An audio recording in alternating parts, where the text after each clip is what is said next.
दोस्तों स्टडी 91 में आप सभी का बहुत बहुत स्वागत है। जल्दी जल्दी दोस्तों लाइव आ जाए। देखिए आज तो अलंकार का द एंड होके रहेगा, जिसको कोई बचा नहीं सकता। ठीक है, आज का वार सबसे खतरनाक। आ जाओ जल्दी जल्दी सब लोग लाइव आ जाओ फटाफट। ठीक है, देखो रात को 9 बज चुके हैं, जल्दी से लाइव आ जाइए आप सभी। आज अलंकार का हम लोग द एंड करने वाले। कल दोस्तों हम लोगों ने अलंकार के बारे में जो पढ़ा था वहां पे चर्चा किया था शब्द अलंकार के बारे में। ठीक है, और शब्द अलंकार कुल जितने प्रकार के होते हैं उन सभी चीजों के बारे में हम लोग पढ़ लिया गया था एक एक के बेहतरीन तरीके से। जैसे अनुप्रास अलंकार हो गया, यमक अलंकार हो गया, श्लेष अलंकार हो गया, वक्रोक्ति हो गया, विवक्षा हो गया, फिर पुनरोक्ति हो गया। इन सभी अलंकारों के बारे में हम लोग चर्चा कर चुके थे। ठीक है, आज हम लोगों को क्या पढ़ना है? आज हम लोग पढ़ेंगे अर्थ अलंकार के बारे में। ठीक है, किसके बारे में? अर्थ अलंकार के बारे में पढ़ा जाएगा, जिसमें आज मैं बातचीत करूंगा उपमा अलंकार के बारे में। उपमेय क्या होता है, उपमान क्या होता है, रूपक अलंकार क्या है, उत्प्रेक्षा क्या है, अतिशयोक्ति क्या है, ठीक है, अन्योक्ति क्या है, भ्रांतिमान अलंकार, विभावना,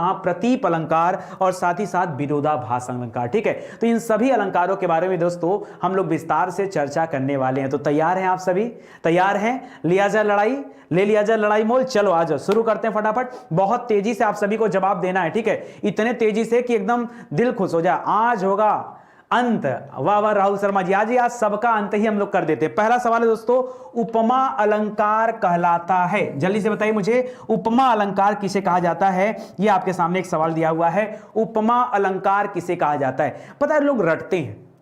आज मैं जब इस चीज को पढ़ रहा था ना, तो मैंने कहा कि आपके लिए कुछ मैं रिसर्च करता हूं, कुछ बेहतरीन चीज यहां पर तैयार करता हूं। तो मैंने तैयार किया कि कैसे इसको समझा जाए। देखिए यहां पर दिया हुआ एक शब्द उपमा, यहां आपसे पूछी क्या रहा है, यहां दिया जा रहा है उपमा। चलो छोड़ो यार, ये अलंकार अलंकार को गोली मारो, ये बताओ उपमा किसे कहते हैं? इतना तो पता होगा ना, उपमा किसे कहते हैं। दोस्तों होता ना, जब हम किसी की तुलना किसी से करते हैं तो हम बोलते हैं फला व्यक्ति की उपमा हम दे रहे हैं। जैसे मैं कहूं आपसे कि ठीक है, आप विवेकानंद की तरह कुशाग्र बुद्धि के हैं, या आप आइंस्टीन की तरह बुद्धिमान हैं, तो यहां पर क्या है, तो याद रखेगा, या आइंस्टीन के समान आप क्या हैं, बुद्धिमान हैं। ठीक है, या आपकी शरीर या पर्सनालिटी सलमान खान की तरह बहुत अच्छी है। तो दोस्तों यहीं पर तो होता उपमा। उपमा का तात्पर्य क्या है? देखिए अलंकार मत पढ़िए भाई, मेरे बस की बात नहीं अलंकार पढ़ाना। ठीक है, मैं अलंकार नहीं पढ़ाने वाला हूं, क्योंकि आप अलंकार के नाम से डर जाते हो और मुझे डराना नहीं है। मुझे आपके अंदर से जो डर है उस डर को निकालना है बाहर। ठीक है,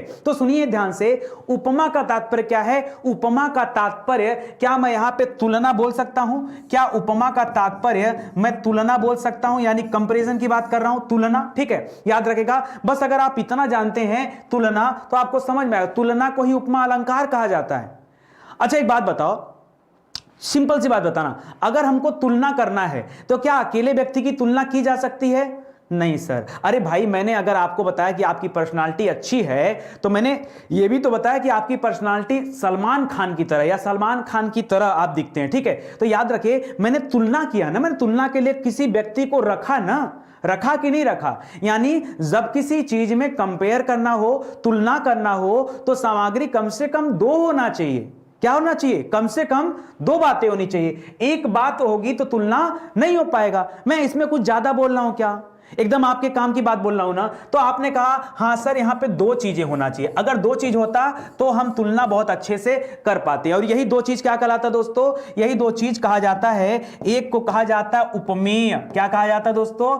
एक को कहा जाता है उपमेय और दूसरे को कहा जाता है उपमान। ठीक है, अरे अरे भाई, नाम है, एक आपका नाम है, एक सलमान खान का नाम है, यही नाम है। ठीक है, एक को हमने क्या बोला भाई, आप यहां मान लीजिए कुछ एक्स वाई रखते कि एक्स है वाई है, यही बोलते हैं ना, एक्स वाई में तुलना कर रहे हैं। अरे तो मैं एक्स वाई का नाम दे दिया। मैंने कहा एक उपमेय है, दूसरा उपमान है। मैंने क्या कहा? एक उपमेय है, दूसरा उपमान है। अब परिभाषा बनती है जहां उपमेय को उपमान के क्या किया जाए, समान बताया जाए। क्या बताया जाए दोस्तों? जहां उपमेय को उपमान के समान बताया जाए, वहां क्या होता है? वहां उपमा अलंकार होता है। जैसे मैंने क्या कहा कि आपकी पर्सनालिटी सलमान खान की तरह है। ठीक है, सलमान खान की तरह, तो मैंने बता दिया ना कि आपकी पर्सनालिटी उनके पर्सनालिटी से मैच करती, तो मैंने समान बता दिया ना। याद रखिए, जब ऐसा होता है तो क्या होता है वहां पे? वहां होता है उपमा अलंकार, वहां होता है उपमा अलंकार। सिंपल सी बात है, इसमें कुछ ऐसा कठिन नहीं है। जैसे मैंने जब आपको हिंदी पढ़ाया था उस समय मैंने आपको एक बढ़िया उदाहरण दिया था, इसका बेहतरीन उदाहरण, ठीक है। और उस उदाहरण के माध्यम से अगर आप समझिए तो चीजें बहुत आसान हो जाएंगी। मैं दो दो तीन तीन उदाहरण के माध्यम से आपको बता दे रहा हूं। जैसे मैं आपसे कहूं सीता जी का मुख, सीता जी का मुख, मुख, ठीक है, इसको हटा दे रहा हूं, सीता जी का मुख, समानता दोस्तों यहां लिख दे रहा हूं, ठीक है, समान यहां लिख दे रहा हूं कि इन दोनों में समानता बताई जा रही है, ये मैंने लिख दिया, ठीक है। सीता जी का मुख चंद्रमा, चंद्रमा, मैं यहां तुलना करने जा रहा हूं सीता जी के मुख की चंद्रमा, ठीक है। सीता जी का मुख चंद्रमा के समान, समान सुंदर है, सीता जी का मुख चंद्रमा के समान सुंदर है। मैंने क्या कहा, सीता जी के मुख यानी उनके मुखड़े की तुलना मैंने किससे कर दिया, चंद्रमा से कर दिया, और मैंने कहा उनके समान क्या है, सुंदर है। तो याद रखेगा यहां पर क्या हो जाएगा, जैसे ही आपने क्या किया, तुलना किया,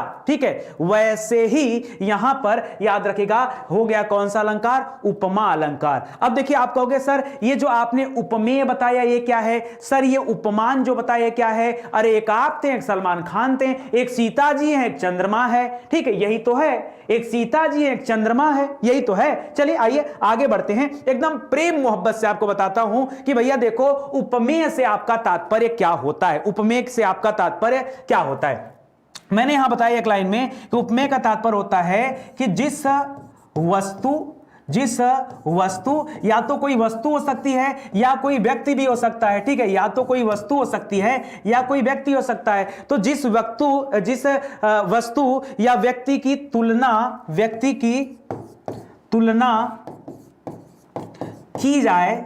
तुलना की जाए उसे क्या कहा जाता है भाई, उसे कहा जाता है उपमेय। क्या कहा जाता है, उसे उपमेय का नाम दिया जाता है, उपमेय, जिसकी तुलना करेंगे उसको उपमेय कहा जाता है। जैसे मैंने आपको उदाहरण दिया था अभी अभी, क्या उदाहरण दिया था दोस्तों, मैंने आपको उदाहरण दिया था सीता जी का मुख, सीता जी का मुख, मुख चंद्रमा के समान सुंदर है, सुंदर है। तो याद रखेगा जैसे मैंने इसको कहा तो देखिए करा जिस वस्तु या व्यक्ति की तुलना की जाए, तो आपको पढ़ने से क्या लग रहा है, किसकी तुलना किया जा रहा है, यहां पे हम लोग सीता जी की तुलना कर रहे हैं। किसकी तुलना कर रहे हैं, सीता जी की तुलना कर रहे हैं, ठीक है, किसकी तुलना कर रहे हैं, सीता जी की। अच्छा बताओ सीता जी की तुलना कर रहे हैं, ये बोलना सही है या ये बोलना सही है कि सीता जी के मुख की तुलना कर रहे हैं। हाँ सर, कुल मिला जुला के सीता जी की नहीं, क्या सीता जी के हाथ की तुलना करें, नहीं, पूरा सेंटेंस तब निकल के आएगा जब आप बोलेंगे सीता जी का मुख। क्या बोलेंगे, जब आप आधा मत बोलिएगा। हमने इसीलिए कहा ना कि अगर आप कहें सीता जी की तुलना कर रहे हैं तो क्या सीता जी के हाथ की तुलना कर रहे हैं, नहीं, सीता जी के मुख की तुलना कर रहे हैं। तो आप बोलिए यहां साफ साफ तौर पर, ठीक है। जैसे मैंने कहा ना आपकी शरीर, आपकी पर्सनालिटी, तो ये पूरी पर्सनालिटी की बात कर रहा हूं, उसी तरह से याद रखेगा सीता जी का मुख, ये जो शब्द है ये क्या कहलाएगा दोस्तों, ये आपका उपमेय कहलाता है। और जिससे तुलना किया जाता है यानी चंद्रमा, ये चंद्रमा जो मैंने डबल सर्कल में डाल दिया, जिससे तुलना किया जाता है उसे हम उपमान कहते हैं। क्या कहते हैं दोस्तों, उसे हम उपमान कहते हैं। तो उपमेय और उपमान का कॉन्सेप्ट अच्छे से दिमाग में बिठा लीजिए। समझ में आया कि नहीं इतनी बात, वीडियो को और शेयर कर दो भाई। अगर चाहते हो आज अलंकार का द एंड कर दो ना, बस वीडियो को शेयर कर दो। बड़ी शानदार सी क्लास चल रही है, ठीक है, इतना बेहतरीन लेक्चर आपको मिलने वाला नहीं है, और एक एक चीज मैं आपके दिमाग में डाल दूंगा जबरदस्ती, मेरी जिद है, जिद जिद जिद है, ठीक है। तो याद रखेगा, यहां पर मैंने बोल दिया। अब देखिए आपकी परीक्षा में दोस्तों, चलिए मैं अभी पीछे वाले क्वेश्चन में चल के कुछ और आपको बता देता हूं, एक और एग्जाम्पल देता हूं, यहां पे दो एग्जाम्पल देता हूं, तब आपको समझ में आएगा, ठीक है। मैंने कहा पीपर पात सरिस मन डोला, पीपर पात सरिस मन डोला, ठीक है, मान लीजिए मैंने बोला। अच्छा एक चीज तो मैं बताना भूल ही गया दोस्तों, यहां पर जो तुलना किया जाता है ना, तुलना करने के लिए बहुत सारे शब्द निकाले जाते हैं। जैसे मैंने कहा आपका शरीर या आपकी पर्सनालिटी सलमान खान की तरह है, तो एक की तरह शब्द हो गया। या मैंने कहा सीता जी का मुख चंद्रमा के समान है, तो ये समान शब्द हो गया। इसी तरह से पीपर पात सरिस, सरिस हो गया। तो ये जो शब्द होते हैं ना जिससे कंपेयर किया जाता है, इसको वाचक शब्द कहा जाता है। अभी आगे बताऊंगा, याद रखिएगा। रखिएगा, इसी से कंपेयर करते हैं। तो पीपर पात सरिस मंडोला, यहां भी क्या है, यहां पर भी उपमा अलंकार है, ठीक है। यहां पर भी क्या है, कह रहा पीपल का पत्ता, पीपल का पत्ता, आपको पता है पीपल का वृक्ष जो होता है एक ऐसा वृक्ष होता है जो बिना हवा के भी उसके पत्ते हमेशा हिलते रहते हैं, हमेशा। कभी भी आप कहीं जाकर पीपल के वृक्ष देख लीजिए, अगर हवा शून्य है, एकदम नहीं चल रही है, अगल बगल और सारे वृक्ष होंगे, उनकी पत्तियां नहीं हिलेंगी, लेकिन पीपल के पत्ते जो होते हैं ये हमेशा हिलते रहते हैं। इसीलिए गांव में लोग कहते हैं पीपल के पेड़ पर रात में भूत रहता है, चुड़ैल रहती है, डाइन रहती है, ठीक है। उसी की वजह से वो क्या करता है, फड़फड़ाता है। नहीं, ऐसा कुछ नहीं है, हल्का है। पीपर पात सरिस मंडोला, यानी पीपल के पत्ते के जैसा मेरा मन क्या कर रहा है, लहर रहा है। मेरा मन क्या है, स्थिर नहीं है, मेरा मन क्या है, चंचल है, लहर रहा है। तो पीपर पा यानी पीपर के पत्ते के समान, ठीक है। तो ये सरिस लग गया। तो यहां पर देखेंगे दोस्तों, यहां पर भी उपमा अलंकार हो गया। और अगर मैं इसी एग्जांपल में आपसे कहूं, ठीक है, कि ये जो एग्जांपल दे रहा था, पीपर पात सरिस मन डोला, ठीक है। अगर मैं आपको इसी में कहूं कि दोस्तों यहां पर उपमेय क्या है, तो आप बताना दोस्तों, आप बताना कि सर यहां पर उपमेय है पीपर पात यानी पीपल का पत्ता।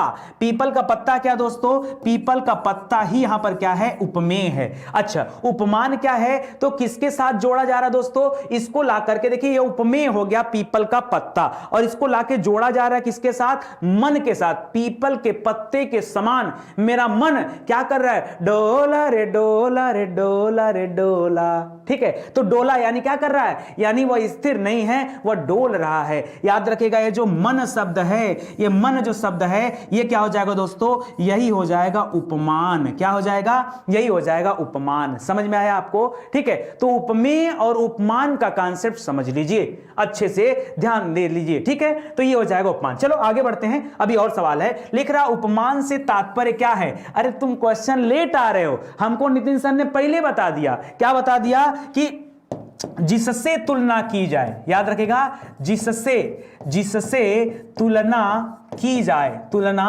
की जाए। इसके पहले हम लोग क्या पढ़े थे, जिसकी तुलना की जाए। अगर आपसे पूछता उपमेय क्या था, तो आप क्या बोलते दोस्तों, तब आप बोलते हैं जिसकी तुलना की जाए, जिसकी तुलना की जाए, ठीक है। देखिए, जिससे और जिसकी में कितना बड़ा अंतर आ गया, ठीक है।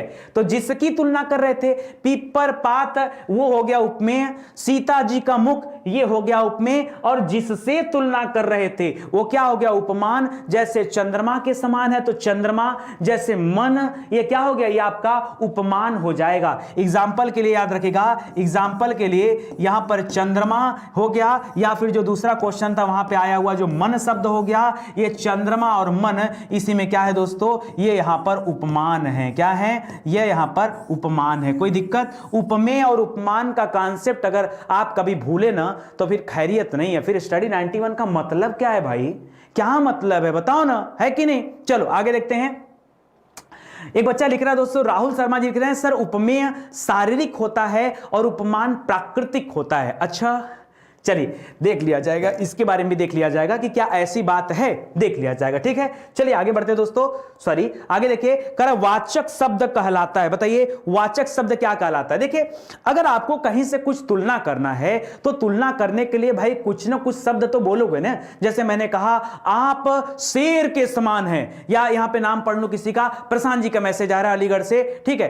तो मैं कह दूं प्रशांत जी शेर के समान हैं, ठीक है। क्या है, शेर के समान, मतलब बलशाली हैं। क्या है, प्रशांत जी क्या है, बलशाली है, मैंने बोला यहां पे। तो यहां पर देखिए शेर के समान है, शेर के समान है। तो जब ये इस तरह के शब्द जो होते हैं जिसके सहायता से तुलना किया जाता है, इसी को वाचक शब्द कहा जाता है दोस्तों। जिसकी सहायता से, यानी उपमेय और उपमान की तुलना, उपमेय और उपमान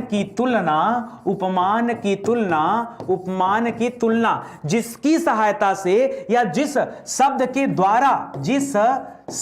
द्वारा की जाए, या जिसकी सहायता से की जाए, जिस शब्द के द्वारा की जाए, की जाए उसे क्या कहा जाता है? उसे कहा जाता है वाचक शब्द। जैसे पीपर पात सरिस मन डोला, तो यहां पे जो सरिस शब्द है, यहां पे जो सरिस शब्द है ये क्या हो जाएगा? याद रखेगा, ये आपका वाचक शब्द हो जाएगा। जैसे यहां पर बहुत सारे शब्द हो सकते हैं, जैसे कहीं पर सम दिया होता है, कहीं पर समान दिया होता है, कहीं पर तरह दिया होता है, कहीं पर सरिस दिया होता है। क्या दिया होता है? सरिस। ठीक है, जैसे पीपर पात सरिस मंडोला, तो सरिस दिया है। या कहीं पर सा दिया होता है, कहीं पर सी दिया होता है, कहीं पर से दिया होता है। ठीक है, याद रखेगा, इस तरह के तमाम वाचक शब्द आते हैं भाई, तुलना करने के लिए जो आपके खोपड़ी में आ जाए, ठीक है, वो सभी वाचक शब्द याद रखेगा। ठीक है, वाचक शब्द। दोस्तों इसको पहचानते कैसे हैं? कहीं पर देखिए, कहीं पर भी अलंकार अगर आपको पहचानना हो कि भाई वहां पर यह अलंकार उपमा अलंकार है कि नहीं है, बस आप ये वाचक शब्द पकड़िएगा। वाचक शब्द जहां ये सारे शब्द अगर कहीं लिखे हुए मिल जाएं, बस आंख मूंद का बता देना, ए भैया उपमा अलंकार हो, साइड हट जाओ, बस देख के हम उत्तर बताते हैं, ज्यादा बातचीत ना करो हमसे। ठीक है, आ जाओ, आगे बढ़ते हैं दोस्तों। वाचक शब्द। अब देखिए इसके बाद अगली कहानी पढ़िए। कहानी में जैसे जैसे आगे बढ़ेंगे और कठिनाइयां बढ़ती जाएंगी। अरे आज अर्थालंकार का द एंड है। मनाइए मनाइए, खुशी मनाइए। उपमेय और उपमान की तुलना जिस उद्देश्य से किया जाए, जिस उद्देश्य से किया जाए, पॉइंट नोटेड माय लॉर्ड, बताइए, करा उपमेय और उपमान की तुलना जिस उद्देश्य से की जाए, ठीक है, उसे क्या कहा जाता है दोस्तों? उसे कहा जाता है साधारण धर्म। क्या कहा जाता है? साधारण धर्म। आप कहोगे सर साबित करके दिखाओ, जरूर दिखाएंगे। साबित नहीं करेंगे तो पढ़ाने का मतलब क्या निकला? जैसे मैंने आपसे कहा दोस्तों, पहला मैंने लाइन क्या बोला था? सीता जी का मुख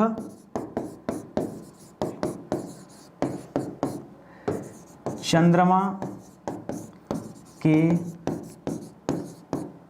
समान है। और दूसरा हमने क्या बोला था?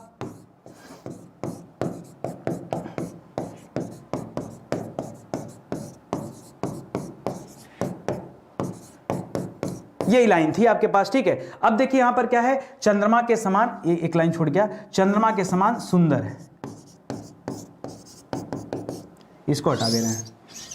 ठीक है, ठीक है, ये दो लाइन था आपके पास, इसको अलग कर दें। ठीक है, ये दो लाइन बातें थी। देखिए यहां पर हम लोगों ने क्या पढ़ा? हम लोगों ने पढ़ा ये सीता जी का मुख, ये सीता जी का मुख, ठीक है, जिसको हम लोगों ने पढ़ा उपमेय में। कहां पढ़ा दोस्तों? कि हमने पढ़ा ये उपमेय होता है। ठीक है, चंद्रमा को दोस्तों हमने पढ़ा कि दोस्तों ये क्या होता है? इसी से तुलना किया जाता है, तो ये उपमान होता है। ये समान जो वर्ड था, इसको हमने पढ़ा, ये वाचक शब्द होता है। क्या होता है? ये वाचक शब्द होता है। और ये जो सुंदरता है ना, यहां पे बताइए उद्देश्य क्या है?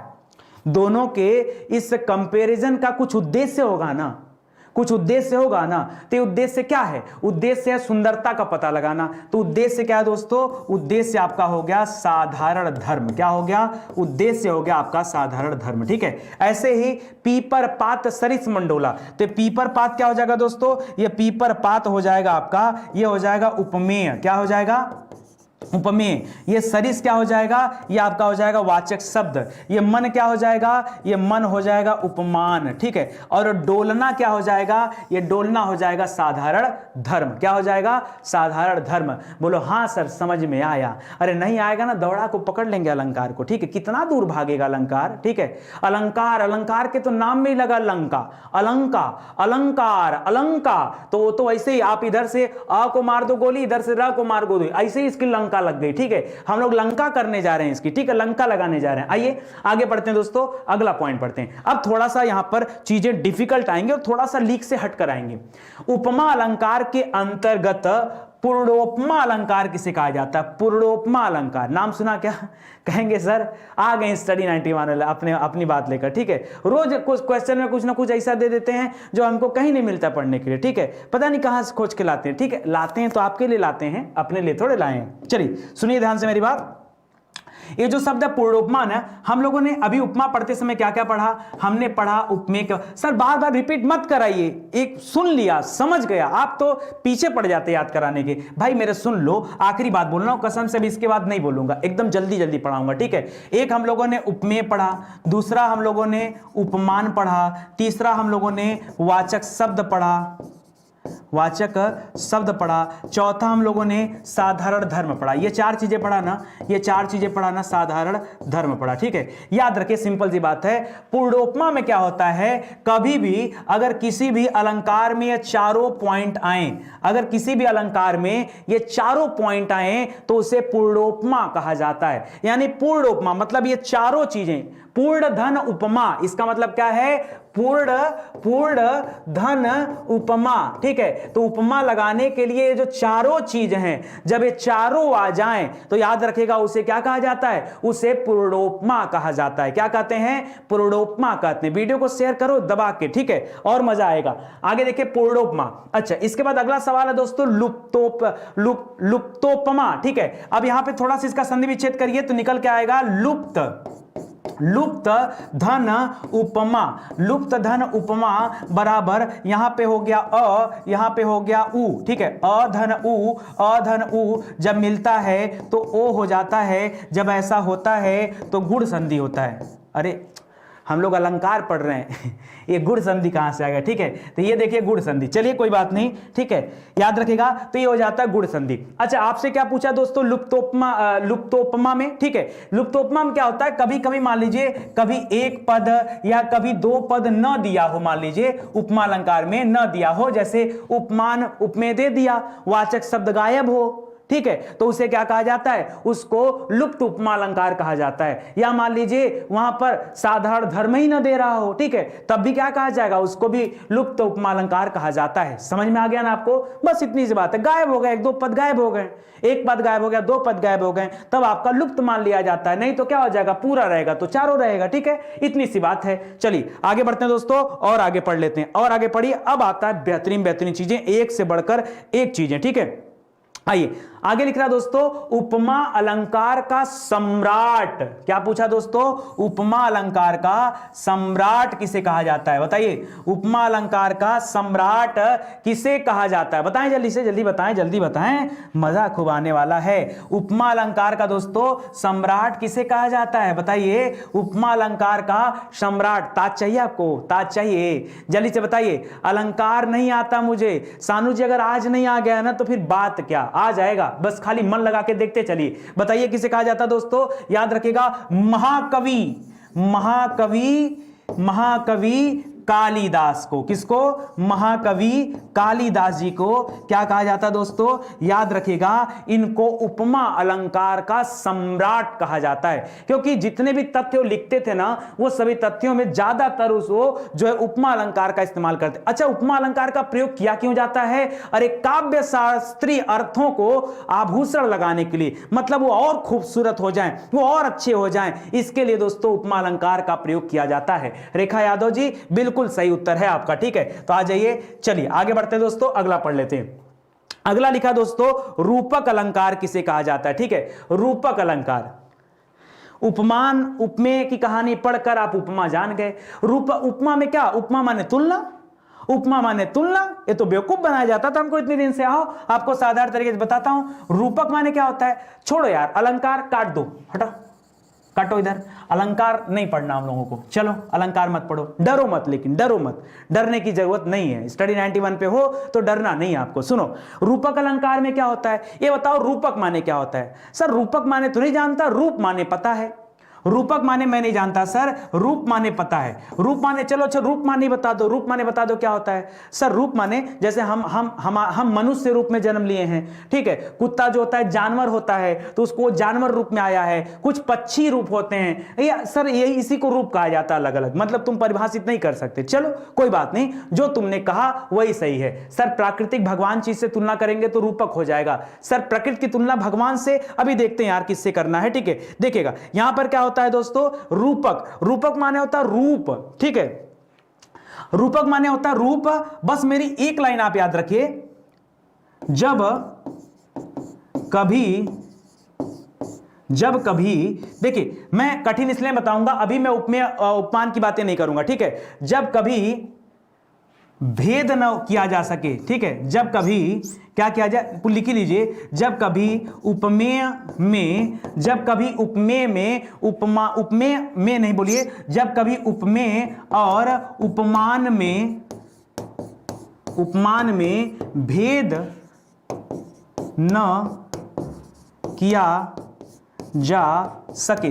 जब कभी ऐसा होता दोस्तों कि जब कभी उपमेय और उपमान में भेद न किया जा सके या उसमें भेद ही न हो, तब क्या कहलाता है? तब कहलाता है रूपक अलंकार। ठीक है, जैसे जैसे छोड़, हाँ एक अच्छा एग्जांपल मेरे दिमाग में आया। ठीक है, जैसे मैं कहूं दोस्तों भगवान विष्णु की राम और कृष्ण, राम और कृष्ण, ये बताओ कौन थे? राम और कृष्ण कौन थे? तो आप कहोगे सर ये राम और कृष्ण ना ये विष्णु के अवतार थे। क्या थे? ये विष्णु के अवतार थे। ठीक है, ये विष्णु भगवान के अवतार थे। ऐसे सर विष्णु भगवान के 10 अवतार हैं। ठीक है, 10 अवतारम। ठीक है, 10 से ज्यादा इनके अवतार हो चुके हैं। अगला अवतार होने वाला कल्कि अवतार। ठीक है, तो सर ऐसे बहुत सारे अवतार हैं। अवतार माने क्या? यानी ये इन्हीं के रूप हैं। ये विष्णु जी के ही अलग अलग रूप हैं। ये विष्णु जी के ही क्या हैं? अलग अलग रूप हैं। अच्छा, तो दोस्तों ये जो रूप होता है, ये रूप में भेद कर पाना कठिन होता है। ठीक है, ये रूप में, क्योंकि हर जगह भगवान है, हालांकि उनकी लीलाएं अलग अलग होती हैं, लेकिन इनके में भेद कर पाना कठिन होता है। बस यही होता है रूपक अलंकार। मतलब जहां पर भेद कठिन हो जाए, जहां पर भेद कठिन हो जाए उसी को क्या कहा जाता है? भेद करना कठिन हो जाए उसी को क्या कहा जाता है? उसी को कहा जाता है रूपक अलंकार। सर आपने बता तो दिया, लेकिन तरीका क्या होगा ये बताइए। ठीक है, आइए अगर मैं आपसे उसी सीता वाले उदाहरण को कुछ और तरीके से प्रेजेंट करूं। ठीक है, जैसे मैं कहूं सीता जी का मुख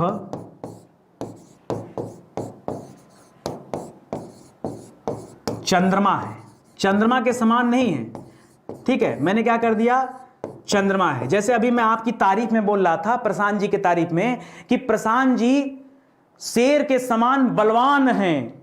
प्रशांत जी शेर के समान बलवान हैं। ठीक है, तो प्रशांत जी क्या हो गए? ये उपमेय हो गए। और शेर क्या हो गया? उपमान हो गया।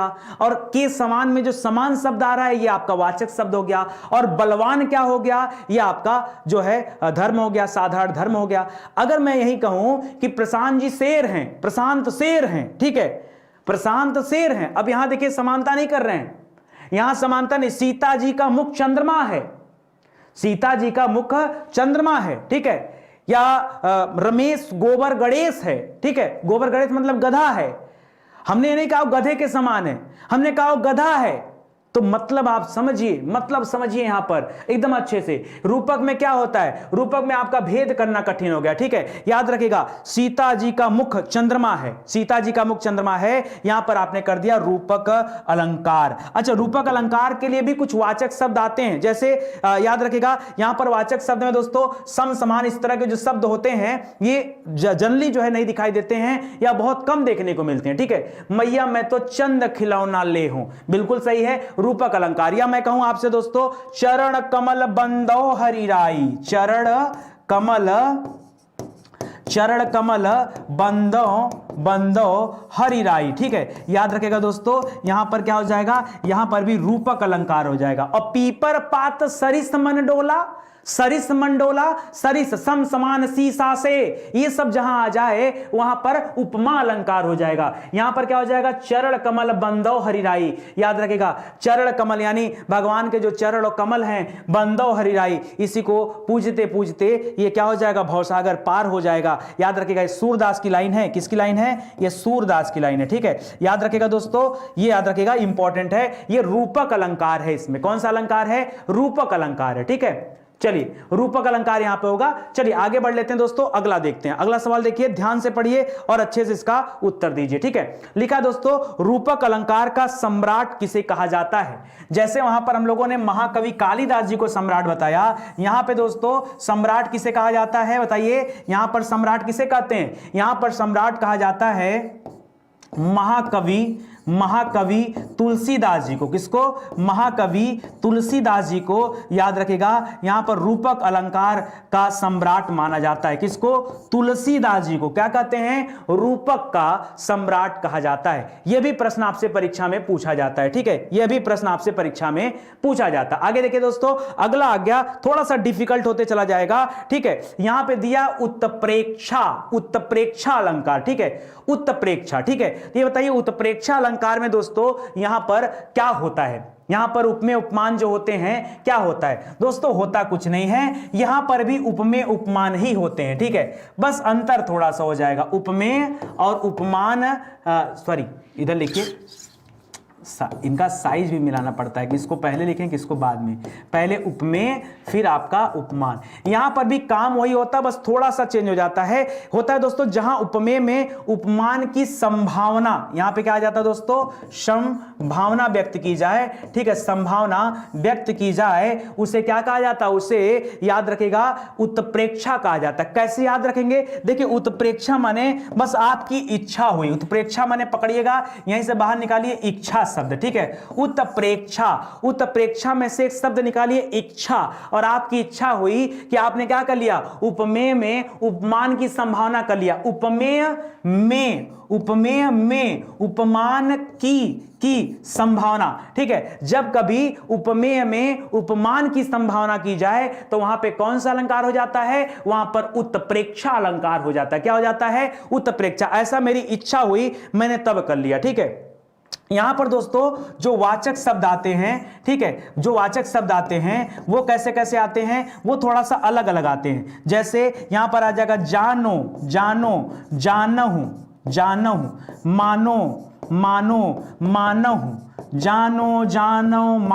मानो, ठीक है, मानव, या फिर जनु, ठीक है, या फिर जनहु, ठीक है, या फिर ज्यों, इस तरह के शब्द आते हैं। जब कभी इस तरह के शब्दवाचक शब्द आपको कहीं लिखे मिल जाएं, समझ जाइएगा वहां पर अलंकार कौन सा है, उत्प्रेक्षा अलंकार, ठीक है, उत्प्रेक्षा अलंकार हो जाएगा दोस्तों जब कभी ऐसे शब्द आ जाएं।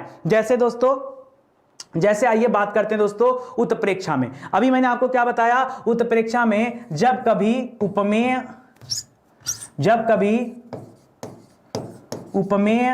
में उपमान की संभावना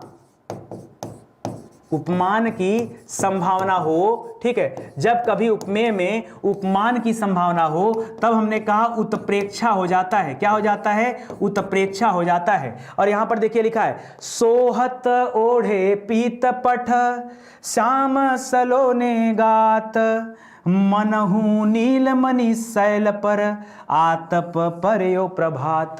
तो याद रखेगा यहां एक शब्द मिल गया मनहु, जनहु, जानो, मानो, ठीक है, ये शब्द जहां पर आ जाएं आंख मूंद कर मान लीजिएगा वहां पर कौन सा अलंकार है, वहां पर उत्प्रेक्षा अलंकार है, ठीक है। यहां पर दोस्तों कहा जा रहा है, यहां पर बताया जा रहा है सोहत ओढ़े पीत पट, ठीक है, सोहत ओढ़े पीत पट, यानी इन पंक्तियों में दोस्तों रासलीला के एक सुंदर दृश्य का वर्णन किया जा रहा है, बड़ा बेहतरीन दृश्य है, ठीक है, रासलीला में, ठीक है, बिल्कुल बिल्कुल। चलिए उत्तर दे, यहां पर रासलीला का सुंदर दृश्य का वर्णन किया जा रहा है कि रास के समय जब रासलीला भगवान श्री कृष्ण जी रास रचते हैं तो रास रचते समय गोपियों को ऐसा महसूस होता है कि भगवान श्री कृष्ण उनके पास आकर के नृत्य कर रहे हैं और गोपियों को क्या कर रहे हैं, नृत्य कर करके उनको परेशान कर रहे हैं। और गोपियां उस सांवले कृष्ण को, श्याम सलोने गात, अभी सुनिए पहले कहानी, उस सांवले श्री कृष्ण को क्या कर रही हैं, देखिए गोपियां गोरी गोरी हैं, कृष्ण सांवले हैं, ठीक है, और गोपियां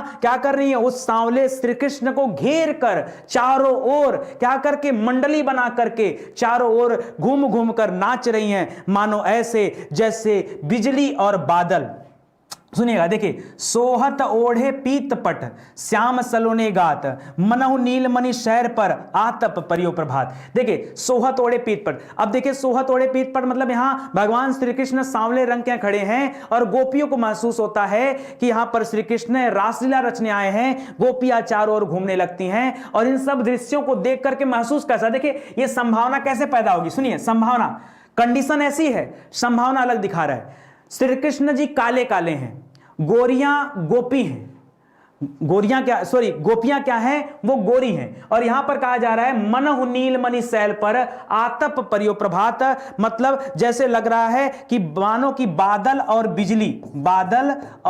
बिजली ये एक साथ हैं। अच्छा एक बात बताओ, बादल हमेशा कैसे होता है, घने बादल जो होते हैं काले काले होते हैं, वैसे ही जैसे भगवान श्री कृष्ण काले दिख रहे हैं। और ये जो बिजली है, जब बिजली कड़कती है तो यहां से एकदम श्वेत प्रकाश निकलता है, ठीक है, वैसा ही। तो याद रखिए रखेगा जहां कृष्ण में बादल की संभावना की गई है और गोपियों में बिजली की संभावना की गई है, वैसा इलाका यहां बताया जा रहा है। यह बस खाली सोच के ऊपर होता है, कल्पना होती है कवि की, तो यह कल्पना यहां पे दिया जा रहा है। ठीक है, उत्प्रेक्षा अलंकार, ज्यादा मत जाइए ना, कल्पना में बह जाएंगे। ठीक है, आगे देखिए दोस्तों, और भी दे रहा है, और लिख रहा है दोस्तों, पढ़िएगा ध्यान से, इसके बारे में क्या लिखा हुआ है।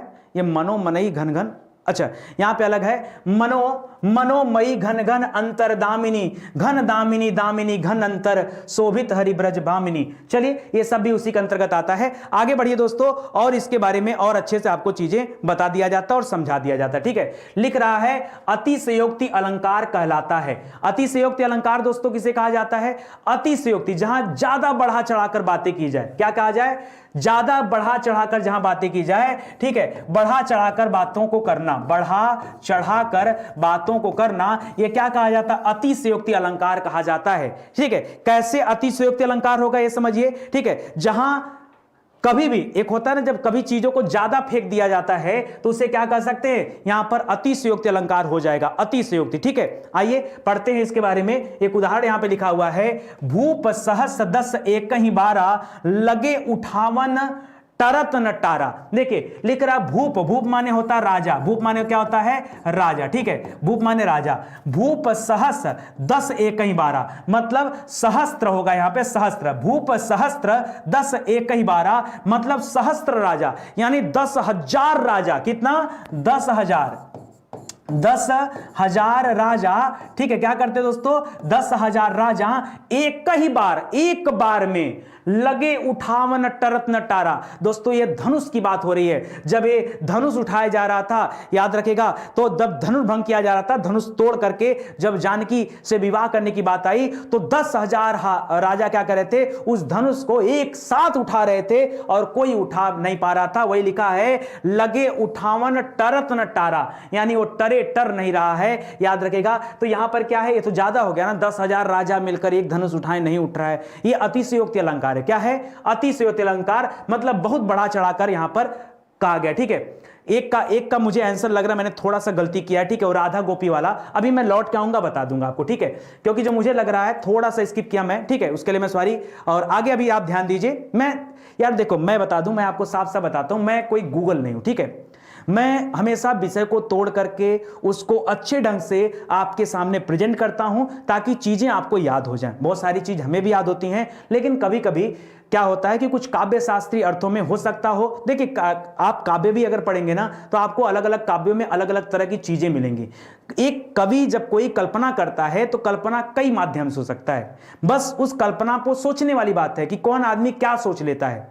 ये कल्पना ही है, यहां पर वास्तविकता कुछ है ही नहीं। यहां पर सिर्फ और सिर्फ क्या है? कल्पना है, और कल्पना को सिर्फ जोड़ना रहता है। ठीक है, तो आइए देखिए, ये समझ रहे हैं ना, भूप सहस्त्र। तो जब मैं मीनिंग निकाल देता हूं तब तो समझ में आ जाता है, जहां मीनिंग नहीं निकलता है वहां दिक्कत हो जाती है। आइए आगे बढ़ते हैं दोस्तों। लिखा, हनुमान की पूंछ में लगन पाई आग। ठीक है, अब देखिए कहां की बात बता रहा है? लंका की बात बता रहा है। जब हनुमान जी गए वहां पर अशोक वाटिका में, उन्होंने क्या कर दिया? धमा चौकड़ी मचा दिया। उसके बाद रावण के दूतों ने क्या किए? हनुमान को पकड़कर उनके दरबार में ले गए, और वहां पर रावण ने क्या किया? हनुमान जी के पूंछ में आग लगा दिया। आगे कहानी बता रहा है कि हनुमान की पूंछ में लगन पाई आग, लंका सिगरी जल गई, गए निशाचर भाग। यानी हनुमान के पूंछ में आग लगाई। सच बात तो है कि हनुमान जी के पूंछ में आग ही नहीं लगी, हनुमान जी के पूंछ में आग ही नहीं लगी। अच्छा, एक प्रश्न मैं आपसे करूं अगर, ठीक है, हमारे गुरुदेव महाराज कहते हैं, ठीक है, कि सच बताओ लंका जलाई किसने? लंका किसने जलाई? ठीक है, तो लोग बताते हैं कि लंका हनुमान जी जला दिए। अरे मारे, अरे बाप रे, आप कैसे कह दिए कि लंका हनुमान जी जला? हनुमान जी इतने प्यारे इंसान, ब्रह्मचारी इंसान, वो भला किसी का घर क्यों उजाड़ेंगे भाई? किसी का घर क्यों उजाड़ेंगे? दोस्तों, हनुमान जी ने लंका नहीं जलाई।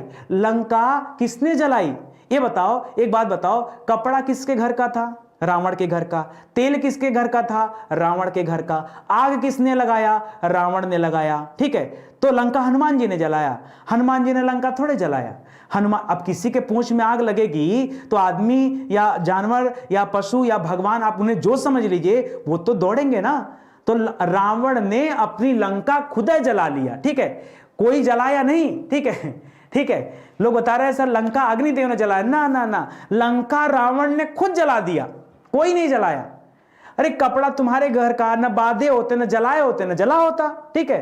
तो तुमने अपनी लंका खुद ध्वस्त किया, खुद जलाया, ठीक है। समझ में आया ना? तो याद रखिएगा वही बात यहां दिखा है। तो यहां पर भी क्या अतिशयोक्ति अलंकार, क्यों? क्योंकि पूंछ में आग लगी, पूंछ बच गई, पूरी लंका जल गई, ठीक है, पूरी लंका जल गई। तो यहां पर भी क्या हो जाएगा? अलंकार कौन सा हो जाएगा? याद रखिएगा अतिशयोक्ति अलंकार हो जाएगा।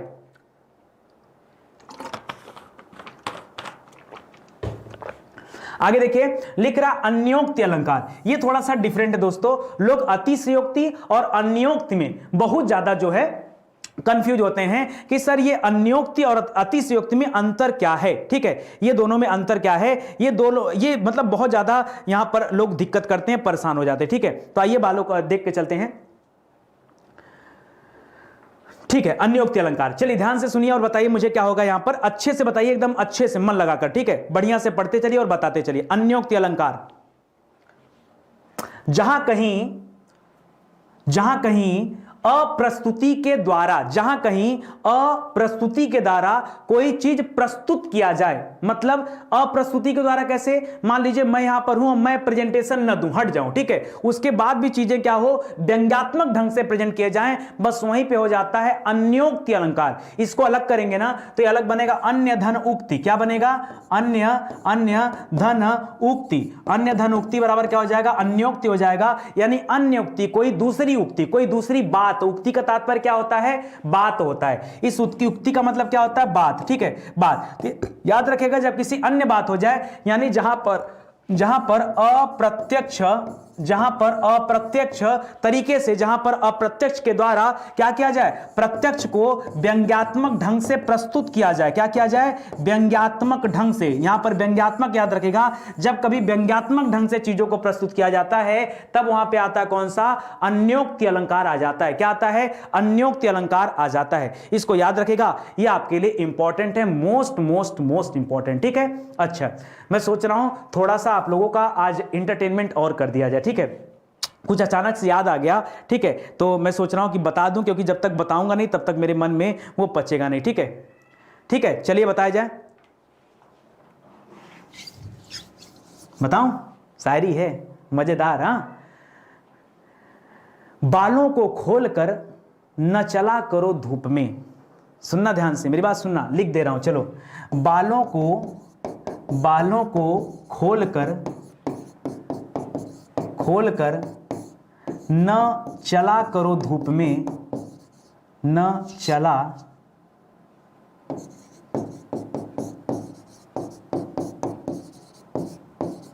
बालों को खोलकर न चला करो धूप में, बालों को खोलकर न चला करो धूप में, वरना क्या हो जाएगा बताओ?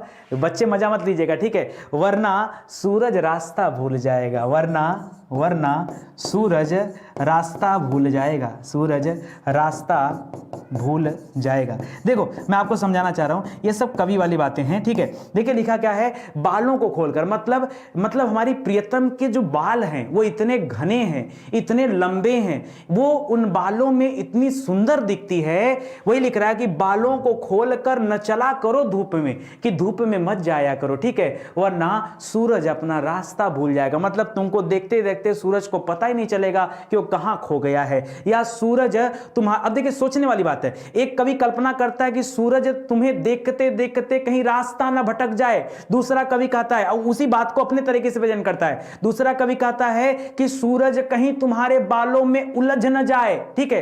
क्यों? क्योंकि तुम्हारे केस इतने लंबे हैं, इन लंबे लंबे केस में क्या है? सूरज उलझ न जाए, ठीक है। तो ये यहां पर दोस्तों अन्योक्ति नहीं है, ये मैं जो बताया मन की बात है, यहां पर अतिशयोक्ति है, यहां पर ज्यादा बढ़ा चढ़ा के बातें की जा रही हैं। अरे भाई, क्या इतना बड़ा बाल हो सकता है कि सूरज उलझ जाए? हाँ, सूरज उलझ जाए, क्या ऐसा हो सकता है? कभी नहीं हो सकता है। तो याद रखेगा दोस्तों, यहां पर क्या हो जाएगा? यहां पर अतिशयोक्ति अलंकार हो जाएगा। क्या हो जाएगा? अतिशयोक्ति अलंकार। यहां पे दोस्तों जो आपसे पूछ रहा था अन्योक्ति अलंकार, चलिए आगे आ जाते हैं। वो अन्योक्ति अलंकार अलग हो जाता है। ये एक एग्जांपल यहां पे सेट है दोस्तों अन्योक्ति अलंकार का, पढ़िएगा ध्यान से, आपको समझ में आएगा। स्वार्थ सुकृति न सम्रवृथा, देख विहंग विशारी, बाज पराये पानी परी, त्रि परिक्षनुमारी। ठीक है, देखिए यहां पर क्या मतलब निकलता है, आप ध्यान से पहले पढ़िए, एकदम आराम आराम से पढ़ेंगे तभी आपको उत्तर निकल पाएगा। दोस्तों यहां पर एक शिकारी की बात की जा रही थी, और एक शिकारी क्या करता है कि बाज के शिकार के लिए आता है। डर के मारे वो बाज क्या करता है, वो शिकारी को न मार करके अपने ही क्या करता है, घर वालों को मारना शुरू कर देता है। क्यों? इस डर से कि कहीं शिकारी क्या करे, उनके घर वालों को मार न दे। तो स्वार्थ सुकृत न समृथा देख विहंग विचारी, बाज पराए पानी परी त्रिपृक्षनुमारी। ठीक है, यानी यहां पर क्या हो जाएगा, अन्योक्ति अलंकार, अप्रत्यक्ष तरीके से प्रत्यक्ष चीजों का व्यंग्यात्मक वर्णन किया जा रहा है, और यहीं पर क्या हो जाता है, याद रखेगा, ऐसे में आ जाता है आपका अन्योक्ति अलंकार। ठीक है, अन्योक्ति अलंकार। आगे बढ़ेंगे दोस्तों, संदेह अलंकार। याद रखेगा, जहां कहीं किसी काव्य अर्थ के अर्थ को देख करके संदेह उत्पन्न हो जाए, क्या हो जाए, वो सीधा सीधा लिखा तो है कि संदेह की बात ही कर रहा है, जब कभी संदेह उत्पन्न हो जाए तब उसे क्या कहा जाता है, संदेह अलंकार कहा जाता है। जैसे आप हमेशा पढ़ते हैं, सारी बीच नारी, लिखना नहीं है, ठीक है, सारी बीच नारी कि नारी बीच सारी, सारी है कि नारी है कि नारी है कि सारी। दोस्तों यहां पर वर्णन किया जा रहा था कि जब द्रौपदी का चीरहरण हो रहा था, ठीक है, और द्रौपदी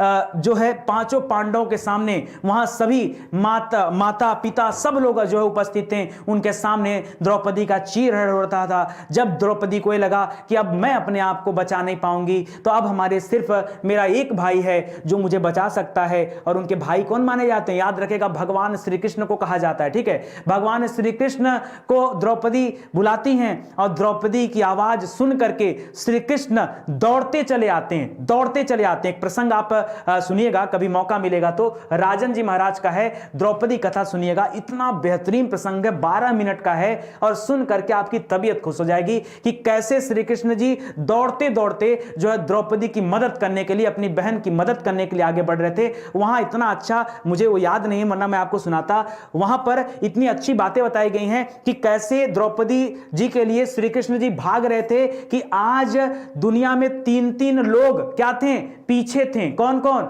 याद रखे, कहा गया कि क्योंकि श्री कृष्ण भगवान के वाहन क्या माने जाते, गरुड़ को माना जाता है, तो गरुड़ पीछे चल रहे थे। गरुड़ को कहा जाता है, गरुड़ मन की गति से भी तेज चलते हैं। आज आप मन में क्या, मन में सोचिए हम एफिल टावर पे जाके बैठ गए, पेरिस में चले गए, आप इतना तेज मन आपका दौड़ता है, और इससे भी ज्यादा गति से गरुड़ चलते हैं। ये कोई मजाक की बात नहीं है, हकीकत बातें हैं। ठीक है, याद रखेगा, इससे भी तेज गरुड़ चलते हैं, और आज गरुड़ की गति भी श्री कृष्ण के आगे जो है कम पड़ गई। श्री कृष्ण गरुड़ से भी तेज चल रहे थे, किस कार्य के लिए, याद रखेगा, मदद के लिए। और श्री कृष्ण से तेज वहां उनके शरीर से निकलता हुआ चीर यानी कपड़ा भागे जा रहा था।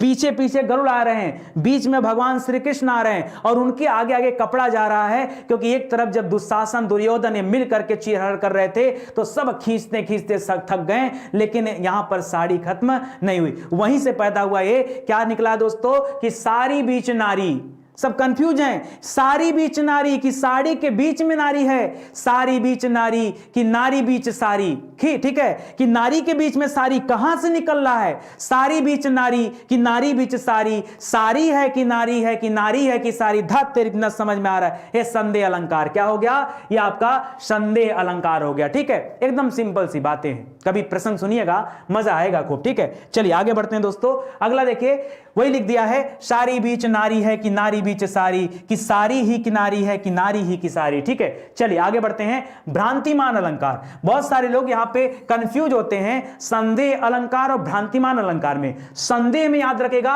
हमेशा संदेह उत्पन्न होता है। ठीक है सर, अब नोटिफिकेशन दे दिया है कि सीआरपीएफ पर एक भी पोस्ट नहीं आएगी। अब क्या होगा सर, कुछ नहीं होगा, बस मन लगा के पढ़िए।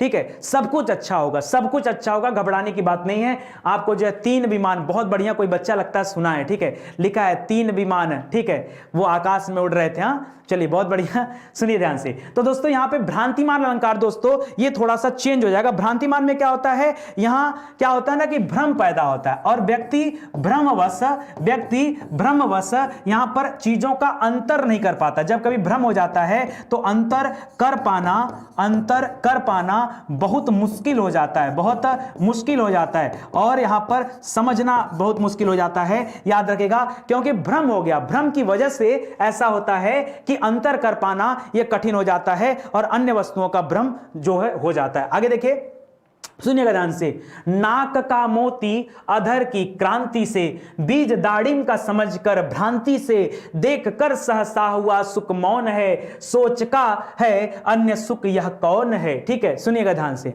अब देखिए यहां भ्रम देखिए है, काव्य की बातें हैं, ये सब रियलिस्टिक बातें नहीं है, लेकिन सुनिएगा बड़ा मजा आएगा आपको सुन के। ठीक है, लिखा है नाक का मोती अधर की क्रांति से। ठीक है, यानी एक युवती है, ठीक है, बड़ी सुंदर सी युवती, उसके नाक की जो मोती है ना, उसके नाक की जो मोती है, मोती का रंग कैसा होता है? मोती का रंग सफेद होता है सफेद। तो उसके नाक की सफेद मोती और उसके होठों पे जो लाली है, ठीक है, उसके होठों पे जो लाली है, ये लाली का प्रकाश उसके नाक के इस मोती पर पड़ रहा है, और जब होठ का प्रकाश नाक की मोती पर पड़ेगा तो उसके नाक की मोती ये लाल रंग की नजर आ रही है। ठीक है, लिख रहा है नाक की मोती, अधर माने होता होठ, ठीक है, नाक की मोती अधर की क्रांति से, यानी इसके प्रकाश से, होठ के प्रकाश से, बीज दाड़िम का समझकर भ्रांति से। अच्छा, अब इसके बाद क्या है? अब ये जो चमक रहा है ना, तो दूर से वृक्ष पर एक तोता बैठा हुआ है। देखिए यहां लिखा है सुक। सुक, सुक माने क्या होता है? सुग्गा। सुक माने सुग्गा, एक तोता बैठा हुआ है, और तोता सोच रहा है ये अनार का दाना है, क्योंकि तोता को अनार का दाना बड़ा प्रिय लगता है। ठीक है, तो तोता वहां वृक्ष से बैठे बैठे सोच रहा है कि ये इतना प्यारा अनार का दाना मेरे आंख के सामने, ठीक है, उसको भ्रम हो गया। उसको नहीं पता कि उस युवती के नाक की मोती और उसका जो होठ है, उसके जो अधर है, उसकी लालिमा उस पर चमक के पड़ रही है, इसलिए वो क्या हो गया? कंफ्यूज हो गया, वो भ्रम में आ गया। ठीक है, लिख रहा है बीज दाड़िम का समझकर, दाड़िम माने अनार, उसको अनार का बीज समझ करके, ठीक है, क्या है? वह इस भ्रम में है, कहकर देख कर सहसा हुआ। उसके बाद जब और ध्यान से देख रहा है तो उस युवती की जो नाक है वो क्या है? तोते के आकार की है, तोते के आकार नाक वाली। ठीक है, वो तोते की आकार की है, और उसको देख करके फिर सुख का सोच रहा है, सोचकर यह अन्य सुख कौन है? मतलब एक तोता तो मैं हूं, ये जो दूसरा सुग्गा दिख रहा है ये कौन है? ठीक है, तो याद रखेगा यहां पर काव्य की बातें हैं। ठीक है, तो याद रखेगा यहां पर क्या हो जाएगा? ये भ्रांतिमान अलंकार हो जाएगा। यहां पे भ्रम पैदा हुआ है, यहां पर क्या है? भ्रांतिमान अलंकार है। ठीक है, चलिए आगे बढ़ते हैं दोस्तों, अगला पढ़ते हैं। आगे बताइए दोस्तों, दीपक अलंकार क्या होता है? दीपक, एक बात बताओ, दीपक का मतलब क्या होता है? दीपक का मतलब क्या होता है? आप दीपक का मतलब अगर बता देते हो दोस्तों, तो आप अलंकार जो है अपने आप बता दोगे। ठीक है, दीपक का मतलब बताइए क्या होता है? दीपक क्या करता है? ये सबको प्रकाश देता है। क्या करता है? सबको प्रकाश देता है। बस याद रखेगा, जहां उपमेय और उपमान का धर्म एक समान हो जाए, जहां उपमेय और उपमान का धर्म, उपमान का धर्म, याद रखेगा, धर्म एक समान हो जाए, धर्म एक समान हो जाए, उसे क्या कहा जाता है दोस्तों? उसे कहा जाता है दीपक अलंकार। क्या कहा जाता है उसे कहते हैं दीपक अलंकार। ठीक है, चलिए, हाँ, क्रांति नहीं, कांति होगा, कांति, अधर की कांति से, ठीक है, वो होगा। ठीक है, आगे देखिए दोस्तों, यहां पे क्या हो जाएगा? ये हो जाता है दीपक अलंकार, मतलब यहां पर धर्म एक समान हो जाएगा। आइए अब यहां पे आपके सामने एग्जांपल दे रहा है दोस्तों, कह रहा है कहत नटत रिझत खिजत। कल सर हम लोग पढ़े थे ना, हाँ, अनुप्रास अलंकार वाले में पढ़े थे। ठीक है, अंत्यानुप्रास, हाँ, बताइए। चलिए कोई बात नहीं, आगे सुनते जाइए। लिख रहा है कहत नटत रिझत खिजत मिलत खिलत लज्जियात है, भर भवन में करत है नैनन ही सब बात है। ठीक है, देखिए इसका मतलब क्या है, कहानी सुनिए। पहले आप पिक्चर को अपने दिमाग में सेट करिए, स्टोरी क्या कहती है। स्टोरी कहती है दोस्तों, यहां पे एक भवन है। क्या लिखा है दोस्तों? भर भवन में, भवन मतलब भवन में, ठीक है, याद रखेगा, भवन में एक भवन है। ठीक है, उसमें एक तरफ प्रेमी और दूसरे तरफ प्रेमिका, दोनों के बीच में काफी डिस्टेंस से दूरी है, और दोनों एक दूसरे से बात नहीं कर पाते। ठीक है, बात करे भी कैसे? कोई देख लेगा, सुन लेगा। फोन से तो बात करना आसान है, ठीक है, लेकिन सामने जाने के बाद भाई लड़की के घर वाले हैं, सब लोग अवेलेबल हैं, ऐसे में कुछ करना थोड़ा सा दिक्कत हो जाता है, समझने वाली बात है। ठीक है, अब यहाँ पे क्या है कि दोनों एक दूसरे करते हैं मोहब्बत, और दोनों इशारे ही इशारों में बात कर रहे हैं, इशारे में बात कर रहे हैं। सुनिए, वही लिखा है, भर भवन में करत हैं नैनन ही सब बात, मतलब इशारे से, नयन से, आंख से, ठीक है, तो इशारे से ही दोस्तों वो बात कर रहे हैं। और सुनिए क्या बात कर रहे हैं, लिख रहा है कहत, तो एक जो आपका आशिक है वो कह रहा है, कुछ इशारा से कहा उसने, ठीक है, कहत, ठीक है, और उसके बाद लड़की क्या करे? नटत, ना, वो मना कर रही नहीं, वो जैसे इशारा किया कि ऊपर चलो बात करनी है, ठीक है, वो इशारा करे नहीं, अभी नहीं जाएंगे। ठीक है, इसके बाद रिझत, लड़का खिसिया, रिझ जाता है, ऐसे कैसे? ठीक है, ये सब इशारों से हो रहा है, और उधर लड़की क्या कर रही है? वो भी खिसिया गई, हटो, किस आगे, मिलत खिलत लजीजात है। तो याद रखेगा यहां पर क्या दोस्तों, यहीं पर हो जाता है एक ही धर्म की बातें हो जाती हैं, और जब कभी ऐसा हो जाए तो यहां पर हो जाता है दीपक अलंकार, जहां पर उपमेय उपमान सभा करके एक जैसे व्यवहार करने लगे। ठीक है, आइए, कुछ बच्चे हंस रहे हैं, मैं सोच रहा हूं कुछ अपने तरफ से बात बता दूं, एक आक आपके लेवल की चीजें बता दूं, सुनिएगा ध्यान से। वो मेरे सामने महफिल में आई बैठी थी, आओ आओ आओ शुरू करते हैं। वो मेरे सामने महफिल में आई बैठी थी।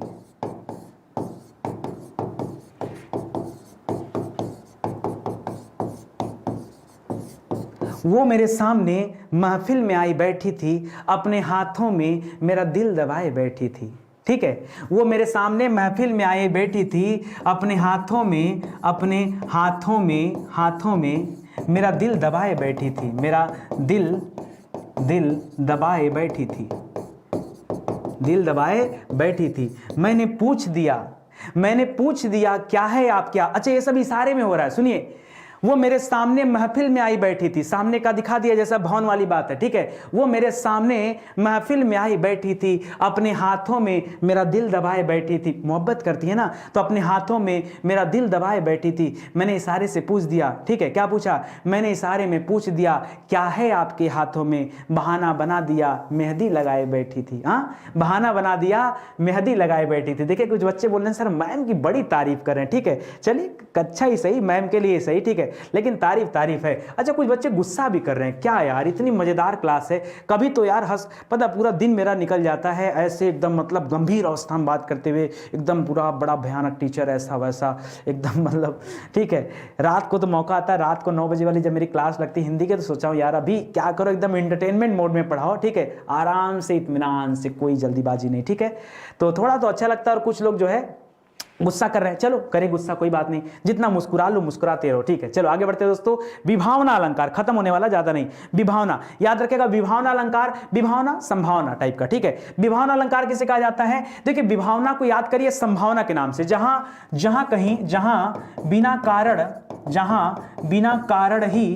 बिना कारण ही कार्य संभव हो जाए या कार्य हो जाए, संभव हो जाए, उसे क्या कहा जाता है दोस्तों, उसे कहा जाता है विभावना, संभावना। ठीक है, यानी बिना कारण ही यहां पर क्या हो जाए, कार्य संभव हो जाए, वहां पे क्या हो जाता है, वहां पर विभावना अलंकार हो जाता है। ठीक है, विभावना अलंकार देखिए लिखा है, बिनु पद चले, यानी बिना पद माने पैर से, बिनु पद चले यानी बिना पैर से चले, बिनु पद चले, सुने बिनु काना, बिना कान से सुने। ठीक है, कर बिनु कर्म यानी बिना कार्य किए कुछ कर्म। ठीक है, कर बिनु कर्म करे विधि नाना, और उसके बाद भी आपका सारा काम हो जाए, तो क्या बात, यानी बिना पढ़े दिन भर सोए बैठे ऐसे नौकरी मिल जाए तो क्या बात। हाँ, नौकरी मिले लेकिन अलंकार वहां रहेगा, कौन सा अलंकार रहेगा, विभावना अलंकार रहेगा। ठीक है, फ्री में सब कुछ मिल जाए इसे विभावना अलंकार कहते हैं। क्या कहते हैं, विभावना अलंकार। देखिए कुछ लोगों को बड़ी मजा आ रही। ठीक है, विभावना अलंकार हो जाएगा। ठीक है, याद रखेगा, बिनु पद चले, सुने बिनु काना, कर बिनु कर्म करे विधि नाना, यानी कुछ करना भी ना पड़े और सब कुछ हो जाए। जैसे नितिन सर पढ़ाते हैं, हम आते हैं सुनने क्लास में टाइम पास करने, हमको सब याद हो जाता है, बिना कुछ किए ही याद हो जाता है। यही तो विभावना अलंकार है। क्या है, यही विभावना अलंकार है। ठीक है, चलिए आगे बढ़ते हैं, आगे पढ़ लेते हैं। आगे लिख रहा दोस्तों, प्रतीत नहीं होता दोस्तों, प्रतीप अलंकार होता है। क्या होता है, प्रतीप होता है, सही कर लीजिएगा, टाइपिंग एरर है। प्रतीप अलंकार दोस्तों किसे कहा जाता है, प्रतीप अलंकार। बताइए, जहां कहीं जब कभी उपमेय को उपमान बना दिया जाए, जब कभी उपमेय को उपमान बना दिया जाए, उसे क्या कहा जाता है दोस्तों, उपमेय को क्या कर दिया, उपमान बना दिया गया। जब कभी उपमेय को उपमान बना दिया जाए, ये तो बहुत बड़ा काम कर दिया, इसी को कहा जाता है प्रतीप। प्रतीप माने तीर मार दिया, प्रतीप को याद रखिएगा, तीर मार दिया। क्या कर दिया दोस्तों, ये तीर मार दिया। कैसे तीर मार दिया, जब इसने क्या कर दिया, उपमेय को उपमान बना दिया, इसी को कहा जाता है प्रतीप अलंकार। क्या कहते हैं दोस्तों, प्रतीप अलंकार। सुनिएगा ध्यान से, यहां पर क्या लिख रहा है दोस्तों। ठीक है, लिख रहा है उतरी नहाए जल जो शरीर सम श्याम, ठीक है, उतरी नहाए जल जो शरीर सम श्याम, मतलब यहां क्या दोस्तों, राम के शरीर की जो नीलिमा है उसके बारे में बताया जा रहा है। तो याद रखेगा ऐसे में प्रतीप अलंकार नजर होके आता है, ठीक है। कल दोस्तों मैं क्या करूंगा ना कि आपको और भी ऐसी ढेर सारी लाइनें लेके आऊंगा जो एग्जैक्ट डिक्टो आपकी परीक्षा में पूछी जाती हैं। आगे बढ़िए दोस्तों, विरोधाभास अलंकार क्या होता है यह बता दीजिए। विरोधाभास अलंकार यानी जहां पर क्या हो, विरोधाभास, जहां पर विरोध हो जाए, विरोध धन आभास बराबर विरोधाभास, यानी जहां वास्तविक का विरोध ना होकर के केवल विरोध का आभास हो, उसका संधि विच्छेद करेंगे तो ये क्या हो जाएगा, विरोध धन आभास। मतलब क्या है दोस्तों, यहां सच में विरोध नहीं हो रहा है लेकिन केवल विरोध का आभास हो रहा है। विरोध नहीं करना, विरोध नहीं करना, विरोध का सिर्फ और सिर्फ क्या हो रहा है, आभास हो रहा है, उसे कहा जाता है विरोधाभास। क्या कहा जाता है, विरोधाभास। या अनुरागी चित्त की गति समझे नहीं कोय, ज्यों ज्यों बूढ़े श्याम रग त्यों त्यों उज्जवल होए, ठीक है। अब देखिए यहां पर कैसे हो रहा है दोस्तों, या अनुरागी चित्त की गति समझे नहीं कोय, मतलब क्या दोस्तों, ये मैं कहानी सुना रहा हूं, सुनिए इसके बारे में पहले देखिए। कहा जा रहा है दोस्तों, यहां पर शब्द पकड़िए पहले, ज्यों ज्यों बूढ़े श्याम रंग, श्याम मतलब क्या होता है, सांवला, श्याम माने सांवला, और सांवले का तात्पर्य यहां भगवान श्री कृष्ण से रखा गया, ठीक है, ठीक है। ज्यों ज्यों बूढ़े यानी जैसे जैसे काला होता जा रहा है, जैसे जैसे और बुढ़ रहा है, वो काले में जा रहा है, वैसे वैसे त्यों त्यों त्यों त्यों उज्जवल हुए। कोई चीज अगर काले में जाए, कोई चीज अगर काले में जाए तो काली होगी कि उज्जवल हो जाएगी, गोरी हो जाएगी दोस्तों। लेकिन यहां तो ऐसा ही बोल रहा है कि ज्यों ज्यों बूढ़े, बूढ़े माने नीचे की तरफ जा रही है, त्यों त्यों उज्जवल हुए, त्यों त्यों ऊपर आ रही है। यानी कह रहा है कि रियल में तो ये होता है कि कोई चीज अगर बुढ़ती है तो काले यानी अंधेरे की तरफ जाती है, ना कि उजाले की तरफ। यहां पर विरोधाभास हो रहा है, यहां पर विरोधाभास हो रहा है, लेकिन एक कंडीशन क्या बता रहा है, ऐसा कब संभव है, ऐसा धरती पर एक बार संभव है जब मान लीजिए आप भगवान की क्या करें, आराधना शुरू करें, पूजा करें, उनकी स्तुति करें। आप उनकी जितना स्तुति करते चले जा रहे हैं, ज्यों ज्यों बूढ़े, ज्यों ज्यों आप अंदर चले जा रहे हैं, ज्यों ज्यों आप उनकी तपस्या में लीन होते जा रहे हैं, त्यों त्यों उज्जवल होए, त्यों त्यों आपका क्या होते जा रहा है, आपका उद्धार होते जा रहा है। आप इस भवसागर को पार करते जा रहे हैं, आप इस मोहमाया से दूर होते जा रहे हैं। या अनुरागी चित्त की गति समझे नहीं कोई, यही अनुरागी चित्त की जो गति है इसी को कोई समझ नहीं पाता है, ठीक है। तो दोस्तों इतनी अच्छी बातों के साथ आज मैं अपनी वाणी को विराम देता हूं। आज की क्लास ही समाप्त होती है। मिलते हैं अगले लेक्चर में। अगला लेक्चर भी मैं अलंकार का ही लेकर आऊंगा, जिसमें अलंकार के अलग अलग क्वेश्चंस कैसे कैसे पूछे जाते हैं परीक्षा में, उसके बारे में हम लोग चर्चा किया जाएगा। फिर एक क्लास क्या हो जाएगा, समाप्त हो जाएगा। तो उम्मीद करता हूं आपको क्लास अच्छे से समझ में आया होगा, ठीक है। और अगली क्लास भी आप देखेंगे। अभी जो बच्चे ऐसे हैं जो रात को 11 बजे करंट अफेयर की क्लास नहीं देखते हैं, अपने जीवन की सबसे बड़ी गलती करते हैं। 11 बजे डेली रात को दोस्तों करंट अफेयर की क्लास चलती है। करंट अफेयर वाकई विश्वास करिए, एक एक करंट अफेयर याद हो जाता है। दूसरा विषय याद होता है नहीं होता नहीं पता, करंट अफेयर तो 100% याद होना है और एक क्वेश्चन भूल नहीं सकते, यह नितिन सर की गारंटी है। आप गिनती के एक हफ्ता वीडियो देख लीजिए, उसके बाद आपका चैन लुट जाएगा, आपका करार खो जाएगा, आप मेरे हो जाओगे, ठीक है, ये मेरे हो जाओगे। एकदम शानदार सी बातें बता रहे हैं। इसके अलावा दोस्तों जो लोग अभी स्टडी 91 से रिलेटेड जो हमारे पेड बैचेस चल रहे हैं, अगर वो ज्वाइन करना चाहते हैं तो दोस्तों आपका बहुत बहुत स्वागत है। आइए, आपके लिए बहुत सारी पेड क्लासेस अभी चलाई जा रही हैं, एप्लीकेशन पर चल रहा है, वेबसाइट पर चल रहा है, विजिट करिए और अपनी तैयारी शुरू करिए। स्टडी 91 के साथ रहेंगे तो पढ़ने पढ़ाने दोनों का मजा मिलता रहेगा। और सिलेक्शन तो आपको सिलेक्शन के पीछे नहीं भागना है, सिलेक्शन को अपने पीछे भगाना है, यही हमारा उद्देश्य है, यही हमारा काम है, ठीक है। तो आज की क्लास यहीं समाप्त होती है। मिलते हैं अगले वीडियो में, तब तक के लिए धन्यवाद। जय हिंद, जय Bharat. Thank you so much.